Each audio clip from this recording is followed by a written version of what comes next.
Hello everybody, welcome to Christian roasting channel. ఇక వీడియోలోకి వెళ్ళిపోదాం. చాలా మంది లాజిక్ లేకుండా, బైబుల్ నాలెడ్జ్ లేకుండా కామెంట్స్ చేశారు, డైలాగులు వేశారు. ప్రసంగాల్లో ఎలాగా నోటుకొచ్చిందల్లా మాట్లాడుతున్నారు. కనీసం కౌంటర్లు ఇచ్చేటప్పుడైనా కొంచెం ముందు వెనక చూసుకోవాలి కదా. BOUIలో ట్రైనింగ్ పొందిన కడపకు చెందిన తమ్ముడు జాన్ పాల్ గురించి ప్రస్తావన లేదు. VKR గురించి ఒక లైట్గా ఒక మంచి వ్యక్తిగా, పొలైట్గా అతని గురించి చెప్పడం జరిగింది. కాబట్టి వీళ్ళిద్దరికి కూడా తెలుసు. సో ఖచ్చితంగా వీరిద్దరికి కూడా ఆ వ్యక్తితో సంబంధాలు ఉన్నాయి అనేది ఇప్పుడు అర్థమవుతుంది. పాల్ రాజు గారికి కూడా ఆ ఫినెహాస్ అనే వ్యక్తి ఎవరో తెలుసు, VKRకి తెలుసు, జాన్ పాల్ కూడా తెలుసు. అమ్మో, మనోడు చేగోడి CBI రా. ఎక్కడి నుండి వస్తారా ఈ బ్రెయిన్లెస్ క్యాండిడేట్లు? యావత్తు భారతదేశంలో ఉన్న మహిళల పరువులు దీటినే కాకుండా క్రైస్తవం యొక్క పరువుని, ప్రేమతత్వాన్ని బజారును వేశారు వీళ్ళు. ఈవిడ రంగులు వేసుకుంటే భారతీయ స్త్రీలందరూ రంగులు వేసుకున్నట్టేనా? ఈవిడ అవయవాలు చూపిస్తే భారతీయ స్త్రీలందరూ అవయవాలు చూపించినట్టేనా? అలా కానప్పుడు వీళ్ళని వేపితే భారతీయ స్త్రీలందరినీ వేపినట్లు ఎలా అవుతుంది భయ్యా?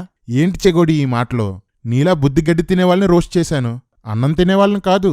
ఎదుట వ్యక్తిని సరి చేయాలంటే, ఎదుట వ్యక్తిని దిద్దాలి అంటే బైబిల్ సెలవిస్తుంది ఏమంటే సాత్వికముతో, ప్రేమతో చెప్పాలి, మృదత్వంతో చెప్పాలి. సాత్వికంతో చెప్పాలా?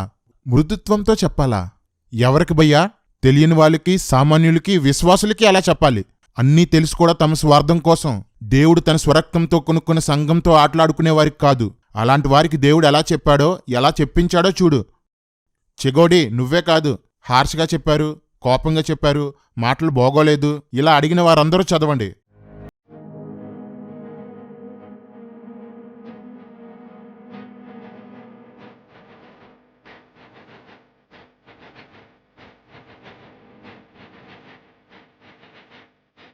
ఇది యావత్తు మహిళా దైవజనురాల మీద జరిగిన దాడి. బుర్రలేని భయ్యా, యావత్తు దైవజనురాళ్ళ మీద దాడి కాదు, అవిధేయ దైవజనురాళ్ళ మీద దాడి. ఎందుకు భయ్యా వీళ్ళను దైవజనురాళ్ళు అంటూ సుఖ సంతోషాలు, అందచందాలు, ఆస్తి ఆరోగ్యాలు వదులుకొని నిజాయితీగా పరిచర్య చేస్తున్న స్త్రీలతో ఈ పెంటను కలుపుతో? కొరింథీయులకు రాసిన మొదటి పత్రిక 11వ అధ్యాయంలో, ఎవడైనను కలహప్రియుడుగా కనబడినడలా మాలోనైనను దేవుని సంఘములోనైనను ఇట్టి ఆచారము లేదని వాడు తెలుసుకొనవలెను. మరి ఈ వచనాలు కూడా ఉంటాయి కదా. ఎవడైనా కలహప్రియునిగా ఉంటే, గొడవ పెట్టుకోవడానికి ఎవడైనా వచ్చి వాగితే వాడికి ఇలా సమాధానం చెప్పమంటే ఏంటి భయ్యా, ముసుగు వేసుకోవాల్సిన అవసరమే లేదన్నట్టు మాట్లాడుతున్నావు. యంగ్ బ్యూటీ అంట. ఏమండి అలాగని చూసేది? దీని వెనక మతోన్మాదుల కుట్ర ఉంది. మతోన్మాదుల కుట్ర? క్రిస్టియానిటీలో ఎరిపప్పులు ఎక్కువైపోయారా. నెక్స్ట్ అన్ని సంఘాల మీదకి వస్తారు. భయ్యా, మేము ఓన్లీ దొంగల దగ్గరికే వస్తాం. నీకెలాగా దొంగ బ్యాచ్ అంతా కాంటాక్ట్లోనే ఉంటారు కదా, వాళ్ళని మాత్రం జాగ్రత్తగా ఉండమని చెప్పు. ఒక రకంగా చెప్పాలంటే వీళ్ళు ఆ బయట ఆ ఇండ్లను చూసి తాళాలు పగలగొట్టేటువంటి దొంగలు లాంటి వాళ్ళు. ఇక్కడి నుంచి వాళ్ళు ఆపితేనే మంచిది, ఆపకపోతే వీళ్ళకి చెప్పుల దండలేసి ఊరేగించి బుద్ధి చెప్పాల్సినటువంటి అవసరం ఉంది. అవసరం అనుకుంటే డైరెక్ట్గా దగ్గరలో ఉంటే వీళ్ళని ముట్టడించేటువంటి పరిస్థితి కూడా ఆపొద్దు. వీళ్ళని అన్ని రకాలుగా వీళ్ళని వేధించేటట్లు చేయాలా. వీళ్ళు ఏదైనా దీన్ని చూచి మన అన్న మేము ఇక్కడి నుంచి మేము ఇలాంటి చెయ్యము అని వివరణ ఇస్తే కనుక వాళ్ళని క్షమిద్దాము. హెచ్చరించడం కూడా అంతే గట్టిగా ఉంటుంది. మీ తోకలు కట్ చేసి మీ నోట్లో పెట్టి ఉర్రు తొలగించి మొత్తం చెప్పుల దండలేసి కొట్టిస్తాం. వీటికి కౌంటర్గా ప్రతి కౌంటర్ కనుక పెడితే ఎట్టి పరిస్థితులు ఊరుకునేది లేదు, ఎట్టి పరిస్థితులు ఊరుకునేది లేదు. ఎందుకంటే మీలాగా మేము అన్పార్లమెంటరీ వాడము, చేసే చూపిస్తాం. ఇక చేసి చూపిస్తే ఎట్లుంటుందో ఈ సమాజానికి తెలుసు ఆల్రెడీ. బాబోయ్, ఇదంతా వార్నింగే. మీ పేరేంటి అయ్యగారు? నా పేరు బ్రదర్ మధు అన్న. ఏంటి పేరే మధు అన్ననా? అన్నల ట్రెండ్ ఎక్కువైపోయిందిరా. షాలేమన్నా, సతీష్ అన్నా, చెగోడి అన్నా, పకోడి అన్నా, సర్లే ఏదో అన్నారేంటి? ఈ టాపిక్ ఏదైతే మనం మాట్లాడుతున్నామో, మధు అన్న అయ్యగారు, టాపిక్ కాదు, టాపిక్.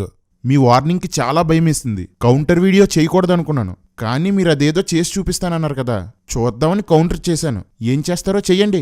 చెగోడి, అమ్మాయికుని చేసి మధు అని నిందలోకి లాగావు కదా, నీ సోది తెలివితేటలు నువ్వును. సొదొమ గొమొర్రా పట్టణాలని దేవుడు నాశనం చేయాలన్నా డైరెక్ట్గా వచ్చి నాశనం చేయలేదు. దానికంటే ముందు ఎన్నో హెచ్చరికలు జారీ చేశాడు. మీరు కూడా ప్రేమతో కూడిన హెచ్చరిక చేయండి.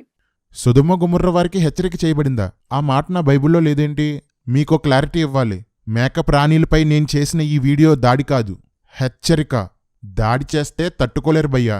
సంఘాలు విడిపోతాయి, సంసారాలు కూలిపోతాయి. ఇది కేవలం హెచ్చరిక మాత్రమే. క్రిస్టియన్ రోస్టింగ్ ఛానల్ని, ఫినేహాస్ అనే వ్యక్తిని, వారి టీంని, దాన్ని సమర్థించిన వారందరినీ నేను అడుగుతున్నాను. ఈ విధముగా మహిళా దైవజనురాలను లేదా క్రైస్తవులను వారికి ఆఫ్ కటింగ్ చేసి, ఫుల్ కటింగ్ చేసి, వారి ఫోటోలు, వారి వీడియోలు యూట్యూబ్ ఛానల్లో పెట్టాలి, వారు పరువు తీయాలని బైబిల్ గ్రంథంలో ఎక్కడ ఉంది? ఇలా యూట్యూబ్లో బయట పెట్టిన వారిపై వీడియో తీసి యూట్యూబ్లో పెట్టాలని మాత్రం ఎక్కడుంది భయ్యా? నీకు పుర్రిపైనే కాదు, పుర్రి లోపల కూడా ఏమీ ఉన్నట్లు కనిపించడం లేదు. పిడి సుందర్రావు గారు BOUIలో బోధన నేర్చుకున్న వారందరూ, అలాగే ప్రాముఖ్యంగా ఇప్పుడు VKR అనే వ్యక్తి. చెగోడి, అసలు నా వీడియోకి మిగతా వాళ్ళకి ఏంటి సంబంధం? వాళ్ళ బోధలకి నాకు ఏంటి సంబంధం? పదే పదే VKR అనే పేరు ఎందుకు ఎత్తుతున్నావు? మీ శాలేమన్న సరదా తీర్చేస్తున్నాడనే కదా? నేను గమనించిన ప్రధాన కుట్ర ఏమిటంటే, సిద్ధాంతం పరంగా లేదంటే పెంతెకోస్తు అనుభవంలో పుట్టి పెరిగి ఆ బోధనే పెంతెకోస్తు బైబుల్ ఏ మాటలో చెబుతూనే దానిని బట్టి ప్రకటిస్తూ అనుసరిస్తున్న వారిని ఇండైరెక్ట్ గా ఇలా తీసుకొచ్చారనేది నేను గమనించాను. అమ్మో, చెగోడి CBI రా. బుర్రలేని చెగోడి, ఈ వీడియోలోకి పెంతెకోస్తు వాళ్ళని ఎందుకు లాగుతున్నావు? ఈ తరంలో అలంకరణ తప్పు అని చెప్పిందే పెంతెకోస్తు వాళ్ళు. అలాంటప్పుడు మేము పెంతెకోస్తు వాళ్ళని టార్గెట్ ఎందుకు చేస్తాం భయ్యా? మొన్న ఇశ్రాయేల్ కూడా వీపీతో గొడవ పెట్టుకొని పెంతెకోస్తు వాళ్ళని లాగాడు. ఇప్పుడు నువ్వు లాగుతున్నావు. ఆలోచించకుండా వివాదాల్లోకి రావడానికి పెంతెకోస్తులంటే నీలా బుర్రలేని వాళ్ళు అనుకున్నావా? ఏం వ్యూహం భయ్యా మీది? సిగ్గు లజ్జలేని దిగజారుడు వ్యూహాలు. నీకో విషయం తెలుసా భయ్యా? జాన్ వెస్లీ నాన్నగారు హెబ్రోను, జైపాల్ గారి ప్యాటర్న్ అంతా కూడా హెబ్రోన్ లాగా, బ్రదరన్ లాగా ఉంటుంది. సతీష్ కుమార్ అసలు దేనికి చెందినవాడు కాదు. నా ఉద్దేశం అసలు బైబిల్కే చెందినవాడు కాదని. VP రెడ్డి పెంతెకోస్తు వ్యతిరేకి. బుర్ర పెట్టి చెగోడి. ఓ సారీ, నీకది లేదు కదా? చెగోడి, పాస్టర్ని ఎదవలని, దొంగలని, వ్యభిచారులని, దాగోను దయ్యమని, కుక్కలని, ఇంకా ఎన్నో బూతులు తిట్టిన నువ్వా సేవకుల్ని గౌరవించాలని చెప్పేది? వినేవాళ్ళకి ఎలాగా బుర్రలేదు? చెప్పే నీకన్నా సిగ్గుండొద్దు? చెప్తారు గాని చెయ్యని పరిసయ్యుల్లాంటి వారు కాదా మీరు? మీరందరూ మీకు నచ్చని సేవకులను తిడుతూ మీకు నచ్చే బాబా సేవకుల కాళ్ళు కడిగి ఆ నీళ్లు తాగుతున్నారు. నేను బైబిల్కి వ్యతిరేకమైన సేవకుల్ని మాత్రమే ఖండిస్తున్నాను, నిలదీస్తున్నాను. మీరు ఇతర పాస్టర్లని తిడితే అవి నీతులు, నేను ఖండిస్తే బూతులునా? ఉమ్ము ఊసారు అంటూ చేగోడి పంచన చేరిన పాపులారిటీ పిచ్చోళ్లారా. ఈ చేగోడి ఎప్పుడో జాన్బాబు గారి మీద ఉమ్ము ఊసినట్లు తమ్ముడైలు పెట్టాడు. ఈ చేగోడి మీకు ఆదర్శ సేవకుడు, నేనేమో దుష్టబోధకుణ్ణి. చేగోడి, నువ్వు కూడా ఉమ్ము వీయడం గురించి మాట్లాడుతుంటే షాలేంరాజు యథార్థత కోసం, ఓఫీర్ పరిశుద్ధత కొరకు ప్రసంగించినట్లుంది. చేగోడి, ధైర్యంగా ముందుకు రావాలా? నువ్వు చెప్తున్నావా ధైర్యం కోసం? పోలీసునంటూ దొంగ ఫోన్లు చేసినా నువ్వు చెప్తున్నావా ధైర్యం కోసం? స్పిరిచువల్ ట్రూత్స్ తెలుగు అనే పేరుతో ఫేక్ ఛానల్ క్రియేట్ చేసి వీడియోలు పెడుతున్న నువ్వా నాకు ధైర్యం గురించి చెప్పేది? మీరంతా మిమ్మల్ని ఎవరైనా ఏమైనా అంటే రెస్పాండ్ అవుతారు, లేదా మీ దేవుళ్ళని ఏమన్నా అంటే రెస్పాండ్ అవుతారు. నేనలా కాదు.